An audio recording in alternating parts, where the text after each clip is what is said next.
Ikeji-Ogo Festival, a celebration of heritage and harvest. The Ikeji-Ogo Festival is a cherished cultural celebration observed by the Ogo people in Enugu State, Nigeria. This time-honored festival marks the end of the farming season and the beginning of the harvest. More than just a feast, Ikeji is a powerful experience of gratitude, unity, and cultural identity.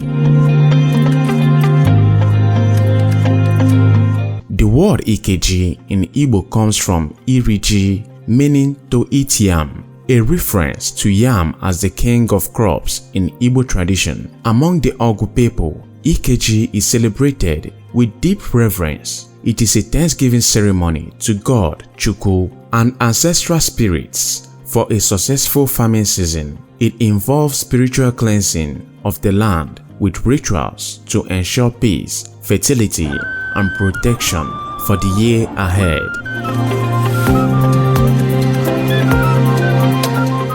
Traditional rites and offering. Before public celebrations, elders and traditional priests perform sacrifices and libations to honor the gods and ancestors. New yams are offered as sacred food before the community may partake of the harvest. Vibrant masquerades, Mmanwu, represent ancestral spirits and cultural myths. They perform in village squares with drumming, chants, acrobatics, and dancing, blessing and entertaining the people. The festival attracts indigenes from home and abroad, promoting unity and cultural pride. Activities include traditional dances, wrestling matches, flute music, and showcases of Igbo art, attire, and craft. It is also a season of courtship and matchmaking, keeping age-old customs alive. Though deeply traditional, Ikeji-Ogo continues to evolve with the times. Local and state dignitaries often attend. The event features award presentations, cultural exhibitions, and sometimes Christian Thanksgiving services, reflecting the region's spiritual diversity. The Ikeji-Ogo Festival is more than a celebration. It is a living legacy of the Ogo people's spirits, resilience, and ancestral connection to the land. It contains the value of gratitude, unity, and continuity across generations.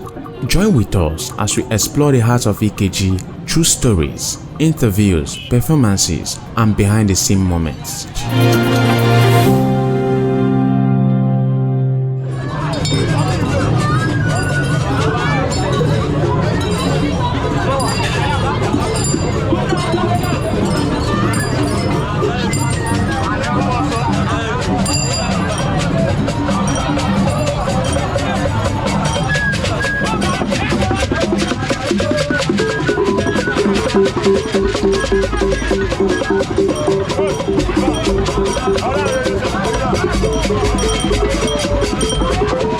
Ahora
Okay.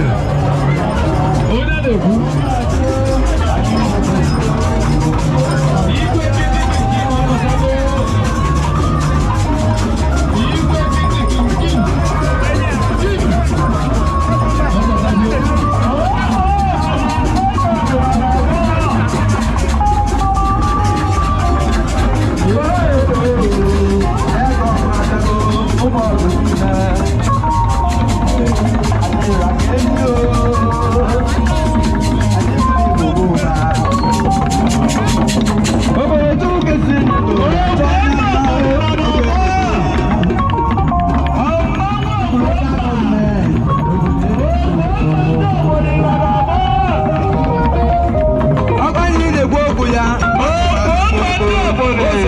Local government in Nigeria.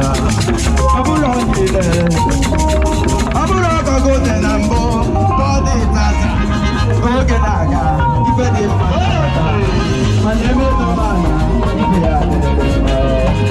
Ise, ụlọ ọdụ niile jikọta aka, ka anyị jere ọdụ ọ dị mma, ụlọ ọdụ niile jikọta aka, anyị jere ọdụ ọ dị mma, maka na ọgụma mma, ọbara mụ na gị hụ, anyị jikọ ugwu.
Steve Wawagosi.